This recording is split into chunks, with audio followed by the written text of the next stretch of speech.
So good morning, Facebook. Alaine Strozier here, founder and CEO of A Woman, a Wife, a Mother Ministries, where we are teaching the women, honoring the wives, and establishing joy in mothering.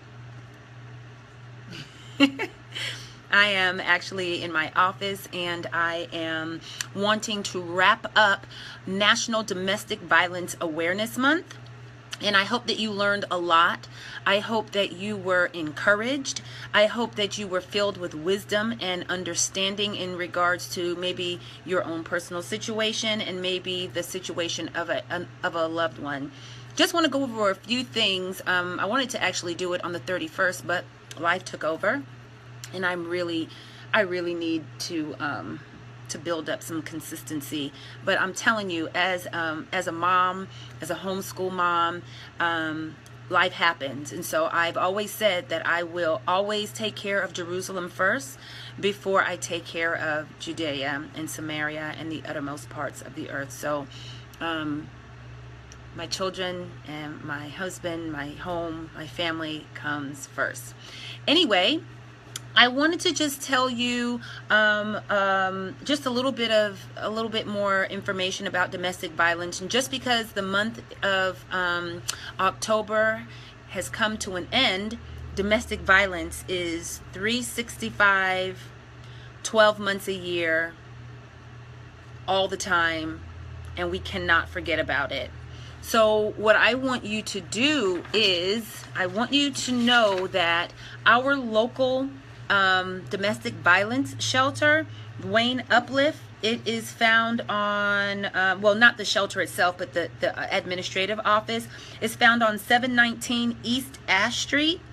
They're open from Monday through Friday, 8 through 5. Now, the women that they service there are in need of things. They need donations. So I would love for you to get a, if you're able, get a basket, a clothes basket, like a square or a round clothes basket, and put items in it, and then donate it to Wayne Uplift on 719 East Ash Street.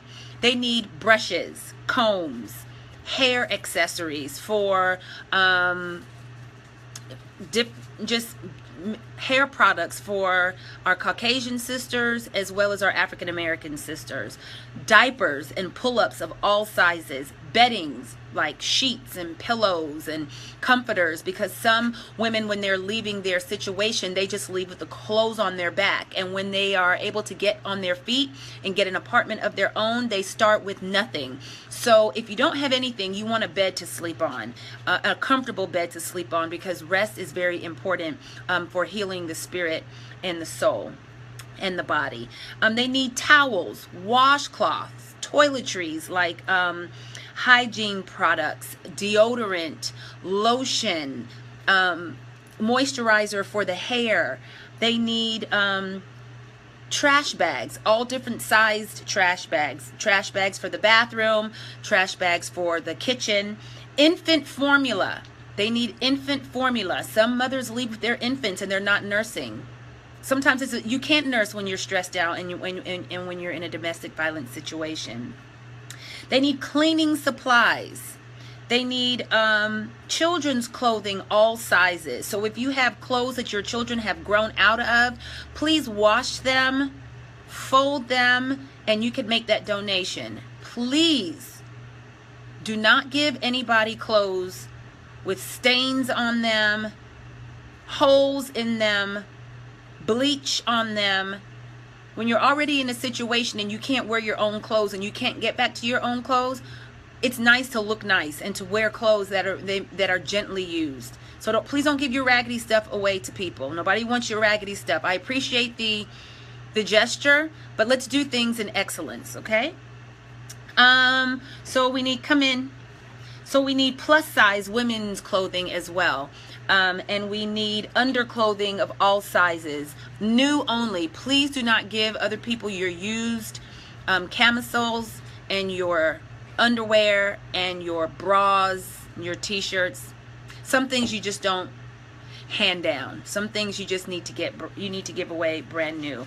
So that is the Wayne Uplift Domestic Violence and Sexual Assault Program. Those are the needs. If you can purchase those things and put them in a basket, like a clothes basket that's round or square, and drop it off at 719 East Ash Street. These are Christmas gifts for women. It's not about a new Gucci purse for these women. It's not about a new pair of fly stilettos. For some women, it's about basic needs, the essential needs to build and to live again. So if you can drop that off, that will be greatly appreciated. And I also wanted to, I just wanted to encourage you to pray for those people who offend women in regards to domestic abuse. Those men are typically men with low self-esteem. They've got issues of their soul. They've endured trauma that they've not healed from. Maybe they've got some father hunger and some mother wounds. Something happened to them. We are wired for love. God wired us for love. And those people, something happened to them. And they were wired the wrong way. And then hurt people. So these women and children need love, and they need help, and they need deliverance. But the perpetrator needs also to be delivered. And so I want you to pray fervently for those people. I wanted to give you a few statistics as well. This blew me away before we wrap up our Domestic Violence Awareness Month. On average, nearly 20 people per minute are physically abused by an intimate partner in the United States.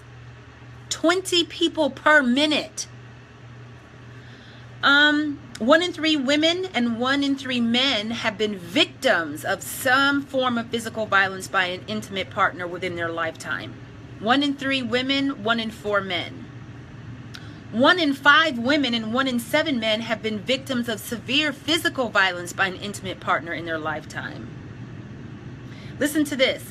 On a typical day, there are more than 20,000 phone calls placed to domestic violence hotlines nationwide. 20,000. Women between the ages of 18 to 24 are the most commonly abused by an intimate partner. Women at the age of 18. When you're 18 years old, some 18-year-olds are still in high school. And they are being abused by their high school sweetheart. Sweetheart, let him go. Expose that situation and get some help. There's help. I know that you formed a soul tie. You've probably been sexually intimate with him, so you love him. But if he's whooping on you, if he's calling you out of your name, if he is mentally, physically, emotionally abusive with you, and you can only spend time with him and him alone, and you can't do this, and you're not even married to this man, this little boy, this little 18-year-old high schooler that's got all these issues, you need to expose him. He needs help. He needs help.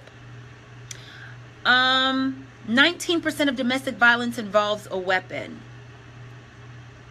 Listen to this. 1 in 5 women and 1 in 7 men in the United States have been raped in their lifetime.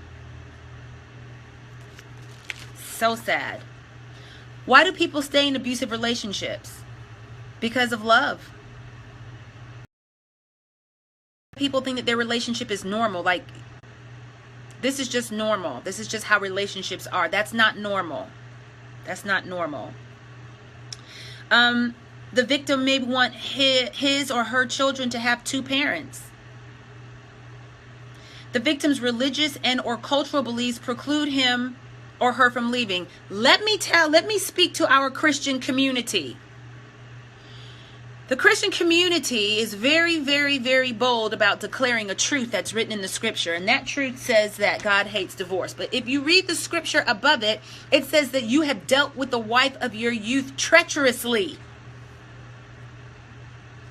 Above that, it says that you are supposed to be producing a godly seed. Above that, it talks about the mannerisms and the character of the man who treats the wife of his youth treacherously. And because of that, divorce happens. So we're going to quote something. Let's quote the whole thing. Do not tell a woman to stay in an abusive relationship because God hates divorce. Don't tell her to divorce. Whether or not she's going to divorce this man, separate from this man, is up to her. But do not tell a woman to stay in a relationship when she's getting whooped up on, when she's been calling out of her name. I was getting ready to say it, but I caught myself. I was getting ready to make it real bold and real in your face. But I changed my mind. The victim has low self-esteem and believes that she's the blame. If she were better, then this wouldn't happen to her. The victim has nowhere to go. The victim fears retribution from the abuser's friends and family. So there's a lot of reasons why people stay. I can really just go on and on. What is the economic abuse? Women are in economic abuse. This is what economic abuse looks like. Preventing the victim from attending a job, like she's got to stay home, she can't work. Demanding that the victim quit his or her job. Preventing the victim from looking for jobs or attending interviews. Harassing the victim at work. Coercing the victim to get credit that the victim is not interested in acquiring that credit for themselves. Or forcing the victim to get loans, to sign financial documents. Forcing a victim to give the abuser money, ATM cards or credit cards, demanding that the lease or mortgage or assets be in the abuser's name. Allowing her, just giving her a few dollars just to make sure that food is on the table, and then doing craziness like every time you spend money, I want to see the receipt. When you go shopping, we live 15 minutes from the store, so it should take you about an hour to shop, 15 minutes to get back home, so you should be home in an hour and a half. And I'm going to look at your receipt to see what time you checked out of the grocery store, and then I'm going to calculate how much. That's called abuse.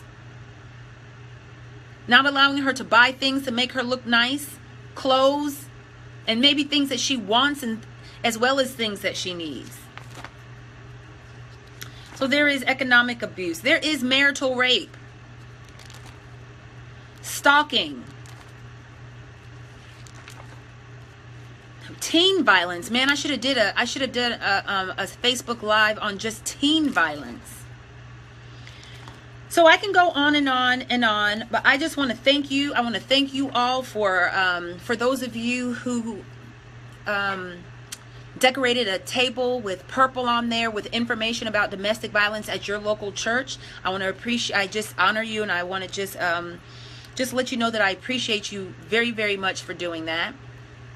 I want to appreciate and thank the ones that prayed.